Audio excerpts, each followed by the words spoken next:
fundamental. Es el Día Mundial de la Prevención del Cáncer de Colon. ¿Eso qué quiere decir? Que prevenir es curar. ¿Y quién mejor para hablar de este tema que el doctor Javier Medina, oncólogo del Hospital Virgen de la Salud? Bienvenido, Javier. ¿Cómo estás? Gracias. Muy bien, encantado de estar aquí con vosotros. Igualmente. Yo le preguntaba al doctor, siempre que vienen los médicos, nosotros les preguntamos ese momento que tenemos antes de empezar el programa. ¿Qué tal? ¿Cómo van las cosas? ¿Cómo van las cosas en el Hospital Virgen de la Salud, doctor? Bueno, de primera mano, díganos usted. Ha sido una temporada muy complicada, muchos meses, con olas, solitas, ahora dicen, ¿no? También. Nos preocupa un poco la gente que viene, ahora gente mayor, menos problemas que antes, porque la gente mayor, mucha ya se ha vacunado, pero no toda la población. Y también desde la parte de la oncología nos importa mucho que ha habido un cierto retraso a la hora de diagnosticar otras patologías. Ha habido un periodo de tiempo que solo nos estábamos centrando en el COVID y se ha echado un poco de menos centrarnos en otras patologías. Por eso es importante y por eso también le hago esta pregunta al doctor, para que ustedes estén tranquilos, que vayan, se sientan seguros cuando ustedes vayan al hospital, cuando tengan una cita médica, que no va a haber ningún problema, porque es cierto que todos tenemos un miedo que no podemos evitar. Y cuando nos llaman por teléfono, sobre todo las personas mayores, quizás a los jóvenes nos cuesta menos, pero yo lo sé por mis padres, ¡ay, me han llamado al hospital! Yo no voy a ir. Yo no voy a ir porque ¿qué hacemos, Juli? Y te preguntan a ti, como su hija responsable, de qué crees que podrían hacer.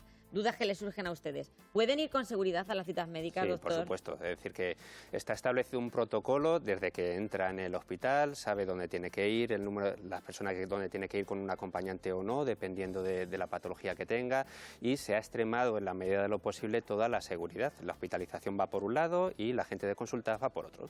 ¿Qué pasa? Que si no vamos, pues nos podemos encontrar con que un pólipo, que era algo, una minucia que estaba campando en nuestro aparato digestivo, en nuestro colon concretamente, se ha convertido en algo más grave. Efectivamente, el cáncer de colon habitualmente tiene una evolución de mucho tiempo, a veces incluso años, sobre lesiones que primero no eran malignas y que con el tiempo han evolucionado.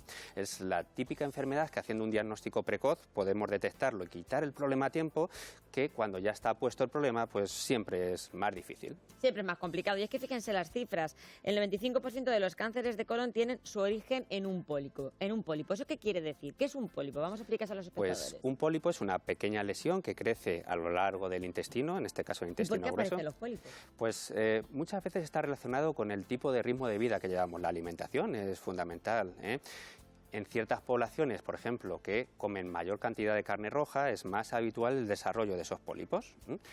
También está relacionado con los años. A más años es más fácil que se desarrollen esos pólipos. Y luego hay un elemento que es muy importante en un 10 o un 15% de la población, que es familias que tienen una facilidad para desarrollar pólipos porque tienen una dotación genética específica y que necesitan un control incluso más exhaustivo que la población general. Porque habitualmente vosotros estáis indicando que se hagan esas pruebas, esas colonoscopias a partir de 50 años, cuando...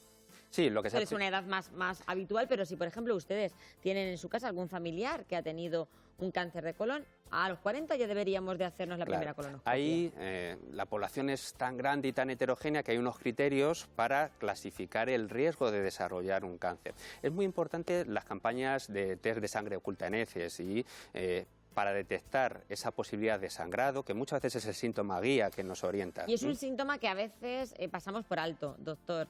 El teléfono está abierto, 925 28 87 91 660 37 39 30, si ustedes quieren preguntarnos por WhatsApp. Nos preguntamos por esos síntomas que aparecen. Un sangrado en un día que uno va al baño, será una hemorroide, pensamos la mayoría de las veces. Muchas veces el gran drama de los tumores en general y del cáncer de colon en particular es que los síntomas no son especialmente llamativos. Podemos llevar una temporada con molestias en la tripa. ¿Quién no ha tenido una alteración de ritmo intestinal, un estreñimiento, alternando con diarrea? A veces se ve sangre, otras veces no. Y de repente llega un momento en que pasa algo y es cuando tenemos el diagnóstico. Pero ese proceso ha sido meses o incluso años. Gente que se acostumbra incluso a tener un estreñimiento continuo. O incluso, pues yo tengo diarreas a menudo y incluso nos automedicamos, porque eso es así, doctor. Y nos damos importancia a que esos síntomas están avisando de algo. Efectivamente. Y además, que no siempre tiene que aparecer sangre, eso es importante porque la gente solo va a mirar a ver si hay sangre. No, por supuesto. De hecho, el principal test de screening, de descubrimiento precoz, se llama test de sangre oculto en heces. Oculto. No lo vemos, pero cuando se hace determinada prueba se detecta. La mayoría de las veces que sale un test positivo no es por algo malo. Puede ser por otra patología, unas hemorroides, un divertículo, pero dentro de ese porcentaje que sale positivo es el que se va a beneficiar de hacer una prueba más invasiva como es una colonoscopia. Exacto, que tampoco tenemos que tener miedo a las colonoscopias. Es importante y hay que contarlo que en el caso de que se detecte ese pólipo, vamos a necesitar que nos hagan una colonoscopia tradicional. Efectivamente, porque es la mejor forma de diagnosticar, de verlo, incluso puede ser terapéutico, la posibilidad de poder quitarlo. Se podía quitar, hasta es como completo, por ejemplo incluso. cuando hacen un catéter, ¿verdad? Eso es. Es lo mismo, entonces en esa prueba, que ya que pasa uno un mal rato, como decimos en esta tierra, pues ya ese mal rato va a permitir que se pueda extraer ese pólipo. ¿Y habríamos conseguido salvar un cáncer? Pues puede ser que una enfermedad que al principio no era mala y se va transformando, cuanto más precoz es más fácil que no se llegue a desarrollar. Y además nos dice que existe un cierto riesgo, si ha aparecido, de que pueda aparecer otra lesión y nos obligará a hacer un seguimiento de ese Eso paciente. es, porque un pólipo se puede reproducir, doctor. Ese en concreto, si se ha quitado del todo, es poco probable. Ese ya no, pero podría aparecer un compañero. Claro, el daño que se ha producido en una parte de la mucosa puede producirse 10 centímetros más alejado. Por eso es importante que el que ha tenido algún pólipo que pueda ser potencialmente maligno, luego mantenga una campaña de seguimiento. Antes has dicho que cuidado con comer demasiada carne roja, que las personas que comen, hay un porcentaje de la población que comen carne roja y desarrollan un tipo de cáncer de colon. ¿Debemos de cuidar más nuestra alimentación? Pero para todo, no solo para el cáncer de colon. Es verdad que los hábitos de vida son la causa modificable más importante, que están además en nuestras manos. No tiene que venir nadie a decirnos lo que tenemos que hacer. El fumar, el tabaco, la bebida, la exposición solar, la alimentación, lo podemos hacer todos fácilmente. Con lo cual la alimentación, una buena alimentación va a permitir y va a favorecer que nuestra vida sea mucho más saludable, con lo cual vamos a cuidarla también y protejámonos ese aparato digestivo. Personas que tienen enfermedades inflamatorias, por ejemplo, la enfermedad de Crohn, ¿tienen más posibilidades de desarrollar un cáncer de colon? Efectivamente. Enfermedad inflamatoria intestinal, colitis ulcerosa o enfermedad de Crohn, están ligadas a un riesgo un poquito más elevado que la población. ¿Tienen colon irritable también? Ahí es más discrepante. Es verdad que esa gente probablemente está más vigilada que otra población y se hacen más diagnósticos que una población general, o por lo menos diagnósticos más precoces. No, te lo digo porque hoy en día hay un porcentaje altísimo de la población que, y más después de esta situación de pandemia, que la mayoría de todos nosotros, yo creo que quien no diga lo contrario, yo creo que mentiría, pues hemos vivido periodos de estrés, de agobio, de ansiedad, y eso repercute mucho en nuestro aparato digestivo, ese otro cerebro que tenemos aquí en el estómago. Yo conozco muchísimos casos de gente que me ha dicho, me han diagnosticado colon irritable. Yo desde luego estoy diagnosticada con colon irritable hace muchos años. Entonces, ¿esa población tendría que tener más cuidado? No especialmente. El único problema de eso es conformarte con que lo que te está pasando es por ese motivo. ¿Y por qué tantas patologías digestivas? Pues porque están apareciendo más, doctor. Pues que probablemente nuestros hábitos de vida, no de hoy ni de ayer, sino de hace muchos años, han ido cambiando. Hemos trasladado esa dieta mediterránea que todo tenemos muy en gala, pero que a lo mejor no estamos aplicando, a unos hábitos de vida de consumo de alcohol o de consumo de carnes distintas. Carnes procesadas, que eso también ha pasado mucho en este periodo de COVID, que el sedentarismo pues se ha apoderado de muchos de nosotros. Hemos dejado de hacer ejercicio, hemos dejado de salir a la calle y eso ha provocado también que la alimentación haya cambiado. Y decimos, bueno, como estoy aquí encerrado, me como lo que sea. Eso también está perjudicándonos mucho. Seguro. Eso es un factor de riesgo que tenemos que tener en cuenta. Importante, yo tengo que fijarme y hacer esa pregunta a la familia. Oye, ¿en la familia había un cáncer de colon? ¿Hay que preguntar eso a la familia? Pues, hombre, a veces puede resultar violento, pero es importante porque, como te contaba, hay un 10-15% de la población que tiene una cierta heredabilidad de ciertos tumores. ¿Y con qué grado de...? Pues normalmente lo que hacemos es valorar en el mismo rango, hermano con hermano, hijos, padres, y necesitamos varios casos a varios niveles para que tengamos seguridad o una mayor probabilidad de hacer un diagnóstico genético de esa familia. El cáncer de colon es tan frecuente que ocurre en varios estratos familiares, padres, abuelos, simplemente por estadística, pero si vemos que persistentemente ocurre en una familia, merece la pena hacer un diagnóstico de qué realmente está ocurriendo ahí. Exacto, y habría que estudiar a esa familia. Y doctor, en la edad, ¿en qué momento puede aparecer un cáncer de colon? Pues es una patología que está muy relacionada con la edad media de la vida, 50 y tantos, 60 años en adelante, ¿de acuerdo? Es un momento en el que todas las cosas que hemos vivido empiezan a dar cara, efectivamente. Es decir, que todo pasa factura. Pero pasa factura al aparato digestivo, pasa factura al corazón, pasa factura a todo. O sea que lo que nos pase después, luego muchas veces, a mí me llama la atención cuando conoces a personas mayores, doctor, que dices, qué bien está. Y seguramente pues esa persona ha llevado una vida saludable. Es decir, que uno no está bien cuando cumple 70, 70 y tantos años porque tenga una genética maravillosa, que también puede ser. ayudar. Pero la genética te da un punto más, pero hemos tenido que tener antes una vida saludable. Vamos a intentar romper el miedo a la colonoscopia, doctor. Pero antes, vamos a leer un WhatsApp que nos envía Mari. Vamos a ver qué nos pregunta Mari. Mari dice, hola, hace 3 años me hicieron una colonoscopia y me quitaron 2 adenomas tubulares. ¿Cuándo me tendría que hacer otra colonoscopia? Me lo va a acercar mi compañera Paloma, que ya los ojos, la vista, los 42, ahí está la presbicia ahí.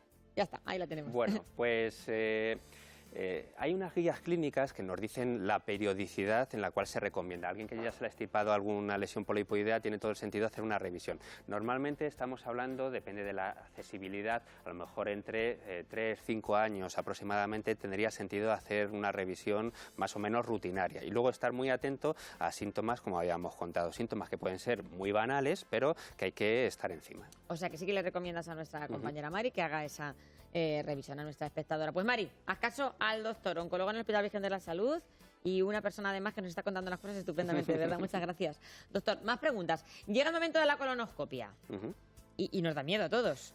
Yo recuerdo ese día que me hicieron la colonoscopia como, madre mía, Dios mío, agobio, pánico. Vamos a contar lo que es. Bueno, pues afortunadamente ha cambiado y ahora hacemos... Claro, yo me la hice hace 20 años. Claro, los compañeros de digestivo, gracias a Dios, ahora hacen todas las colonoscopias con sedación. Eso entonces significa... no era con sedación, claro, ¿te acuerdas? Antes era lo extraordinario, era que fuese con sedación y ahora lo extraordinario es que sea sin sedación, ¿de acuerdo? Eso implica que la molestia, la incomodidad siempre es mucho más llevadera. Ahora la gente lo que se queja es de la preparación previa. Los sobrecitos que hay que tomar para estar limpio, pues que eso todavía sigue siendo un poco incómodo. Sigue siendo un poco incómodo, pero bueno, es la mejor forma para que... Claro, es la mejor forma de dejar limpio y poder ver y para que sea luego rentable ustedes lo luego que hagamos. puedan ver bien Claro, cómo está ese colon. ¿Cuánto dura la prueba? Pues es una prueba muy cortita. Además, pues los compañeros de digestivo saben perfectamente con un estudio previo muchas veces que ya va más o menos orientado el tipo de persona que tienen y qué maniobras tienen que hacer. Tarda poquitos minutos, no es especialmente complicado. Fíjense, unos cuantos minutos y en esos cuantos minutos vamos a detectar y vamos a ver si nuestro colon está bien o si hay algún polvo que lo vamos a extraer, insistimos. ¿Con qué periodicidad nos vamos a hacer esa colonoscopia, doctor? Pues depende de lo que encontremos. A lo mejor no es necesario volver a hacerla si no se ha encontrado nada y a lo mejor, o en familias, por ejemplo, que tienen una predisposición genética, tiene que tener una mayor periodicidad y a lo mejor cada 2 o 3 años hay que hacerla. Cada 2 o 3 años habría que hacerla. Una vez que se ha hecho esa colonoscopia, en esa prueba, ustedes ya ven perfectamente en qué estado está nuestro colon. Sí, de forma... ¿Es una prueba muy eficiente? Es una prueba que nos permite ver toda la superficie del colon, sobre todo si conseguimos llegar hasta el fondo, detecta en la mayoría de los casos si hay alguna lesión que llama especialmente la atención y si hay alguna lesión que pueda ser potencialmente sospechosa, se puede hacer la labor de quitarla para luego mandarla a anatomía patológica. Exacto, y analizarla. para analizar, porque a lo mejor ese pólipo pues, simplemente se queda ahí y no tiene necesita... ninguna importancia. Doctor, los divertículos, que también escuchamos mucha gente, diverticulitis. ¿Qué es la diverticulitis y qué tiene que ver con esta patología de colon que estamos hablando? La diverticulitis es una inflamación de determinadas pequeñas partes del intestino que forman como una especie de dedos de guante, ¿de acuerdo? Entonces, eso provoca pues un dolor que puede ser... ¿Por qué se produce la diverticulitis? ¿Tiene que ver también con un buen atracón de comida? Está relacionado con hábitos muchas veces dietéticos, o hay otras veces que no sabemos, pero la dieta también vuelve a ser un factor importante. Y lo que puede provocar es una sintomatología pues muy tontorrona, pero muy molesta, de dolor, de cierta intolerancia a unas cantidades de alimentos, incluso a sangrados y unos síntomas hasta a veces como si fuese una apendicitis. Eso es una inflamación de otra parte del intestino, en casos más extremos incluso. Que no tiene nada que ver con los síntomas que vamos a tener con el problema que tenga que ver con el colon, para que la gente lo diferencie. Lo que pasa es que al final es un dolor abdominal fuerte y la gente lo puede relacionar. Claro, el dolor es muy difícil. Además, una diverticulitis hay que tratarla, es importante porque puede ser peligrosa. Doctor, ¿qué puede ocurrir? Pues puede ser desde una cosa ya diagnosticada simplemente de vigilar a incluso necesitar una hospitalización, incluso una intervención quirúrgica, si eso se complica, porque no deja de ser un fenómeno inflamatorio que puede poner en peligro incluso la integridad del intestino. Exactamente, con lo cual, conclusiones, tenemos que comer mejor, Ahora que llega la Semana Santa, que todos vamos a tirar un poco de barbacoa, de carnes procesadas, cuidado con la alimentación, vigilemos nuestro aparato digestivo, es nuestro segundo cerebro, yo diría que el primero, muchas veces. Y doctor, mañana es ese día que se celebra el Día de la Prevención del Cáncer de Colon, vamos a intentar entre todos prevenir. Me alegro mucho de que haya venido desde el Hospital Virgen de la Salud, que haya hecho ese hueco para poder estar en esta televisión pública también, que nos diga, que nos anime a que vayamos al hospital a hacernos las pruebas pertinentes. Muchísimas gracias. Muchas gracias por la ser tan invitación. didáctico. Un placer. Gracias. De Hasta verdad. luego. El doctor Javier Medina, oncólogo del Hospital Virgen de la Salud, aquí en Toledo. Muchísimas gracias.